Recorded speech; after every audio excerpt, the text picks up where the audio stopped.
बिस्मिल्लाहिर्रहमानिर्रहीम। अस्सलाम वालेकुम। Welcome to my YouTube channel self learning time. Lecture number 5 में हम पढ़ेंगे स्ट्रक्चर ऑफ सी प्रोग्राम कि सी प्रोग्रामिंग का स्ट्रक्चर कैसा होता है। स्ट्रक्चर मीन उसकी फॉर्म कैसी होती है, तो उसको हम 3 पोर्शंस में डिवाइड कर देते हैं समझने के लिए। पहला सेक्शन है उसका लिंक सेक्शन और हेडर सेक्शन, दूसरा सेक्शन है उसका मेन सेक्शन और तीसरा सेक्शन है उसका बॉडी ऑफ मेन फंक्शन। इन तीनों के बारे में हम पढ़ते हैं, इन तीनों का क्या मकसद है। सबसे पहला है लिंक सेक्शन और हेडर सेक्शन। हेडर सेक्शन में हमारे पास हेडर फाइल्स होती हैं और तकरीबन हमारे तमाम प्रोग्राम्स का हेडर सेक्शन या हेडिंग सेक्शन होता है, वो एक जैसा होता है। While writing programs in C language, we make an extensive use of functions. These are already defined in the language. But before we using the existing functions, we need to include the function where these functions have been defined. These files are called header files. ये एक बहुत बड़े functions होते हैं, इनको हम library files भी कहते हैं, लेकिन यहाँ पर हम इन फंक्शंस को फुल नहीं लिखते। अगर हम इनको फुल लिखना स्टार्ट कर दे तो हमारा एक प्रोग्राम बहुत सारे पेजेस पे आएगा। तो हम क्या करते हैं कि जस्ट उस फंक्शन का नाम डिफाइन कर देते हैं कि हमें यहाँ पर कौन सा फंक्शन चाहिए।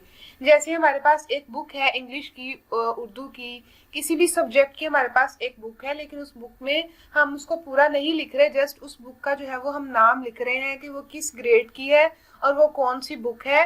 तो उस बुक के पीछे जो उसका सारा फंक्शन है वो डिफाइन हो जाएगा और उसका मकसद पूरा हो जाएगा और उसकी जो वर्किंग है वो भी हो जाएगी। और ये जो फंक्शंस होते हैं ये पहले से ही हमारी फाइल्स में हमारे प्रोग्रामिंग में डिफाइन कर दिए गए होते हैं, ठीक है। इसीलिए इनको हेडर फाइल्स कहते हैं। ये सबसे पहले लिखी जाती हैं और ये हर प्रोग्राम के स्टार्ट में लिखी जाती हैं। We include these header files in our program by writing the include statement. Include का हम इसके अंदर कीवर्ड यूज करते हैं और उसके साथ हम उस हेडर फाइल का नेम लिखते हैं at the top of the program. Structure of include statement, जैसा कि आप लोग यहाँ देख सकते हैं कि इसको स्टार्ट कैसे करते हैं, हैश इंक्लूड। हैश इंक्लूड का हम यहाँ पर कीवर्ड राइट करने के बाद यहाँ पर हेडर फाइल का नेम लिखेंगे। यहाँ पर 2 हेडर फाइल में लिख रही हूँ, एक है studio.h, एक है math.h। उसके अलावा और भी होती है conio.h और भी होती है, लेकिन यहाँ पर मैं जस्ट जो है ये 2 डिफाइंस कर रही हूँ। Hash studio.h, it contains information related to input and output functions, कि ये इनपुट और आउटपुट के फंक्शंस के बारे में यहाँ पर इंफॉर्मेशन होती है कि जो भी हम इनपुट दे रहे हैं अपने प्रोग्राम के अंदर उससे हमें आउटपुट मिलेगी, उसके बारे में जो फंक्शंस की डिटेल होती है वो इसके अंदर मौजूद होती है। हैश इंक्लूड math.h, इसके अंदर मैथमेटिक्स फंक्शन जो हम परफॉर्म करवा रहे होते हैं, ठीक है, उनके मुतालिक सारी इंफॉर्मेशन इसके अंदर मौजूद होती है। सेकंड हमारा सेक्शन है main section.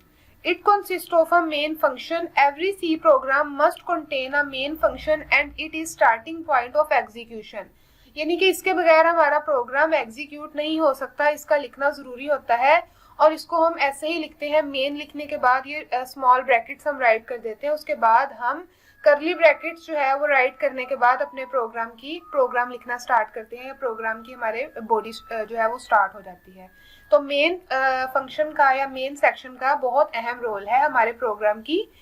Body of main function, the body of main is enclosed इन अ करली ब्रेसेस। यहाँ पर हम करली ब्रेसेस के अंदर अपनी बॉडी को इनक्लोज करेंगे, सारा इसके अंदर राइट करेंगे।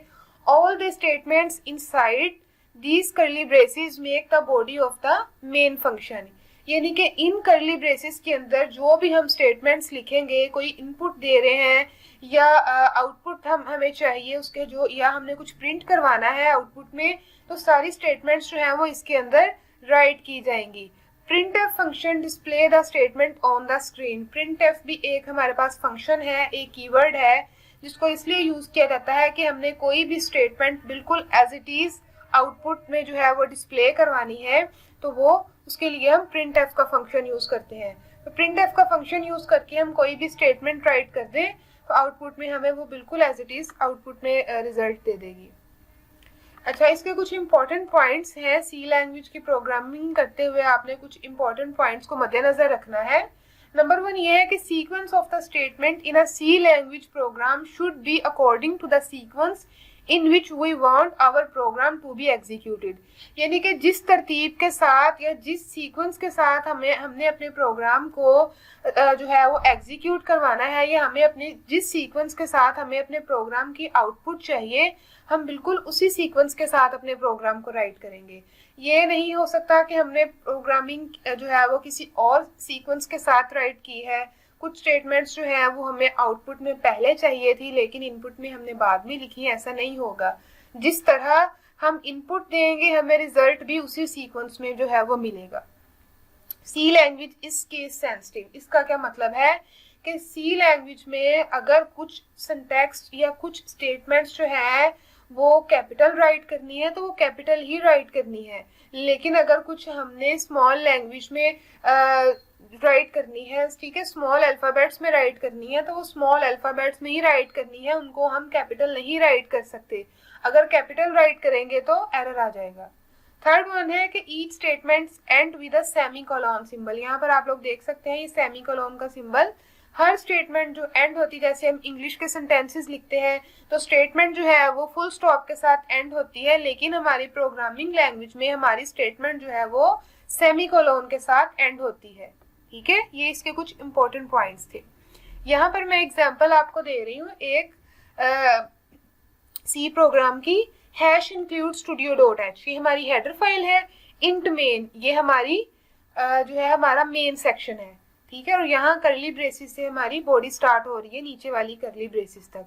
प्रिंट एफ, अगर हमने हेलो वर्ड का एक जो है स्टेटमेंट जो है वो प्रिंट करवानी है, आउटपुट में हमें ये चाहिए, तो प्रिंट एफ हम जो है इसका कीवर्ड यूज करेंगे और हेलो वर्ड हम टाइप करेंगे, और साथ में लास्ट पे आप लोग देख सकते हैं कि सेमीकोलन जो है वो हमने साइन यूज किया है, और लास्ट पे हमने एक और कीवर्ड यूज किया है रिटर्न जीरो। रिटर्न जीरो का राइट करना जरूरी है अगर हमें आउटपुट चाहिए, ठीक है। रिटर्न जीरो के बगैर हमारा प्रोग्राम हमें एरर देगा।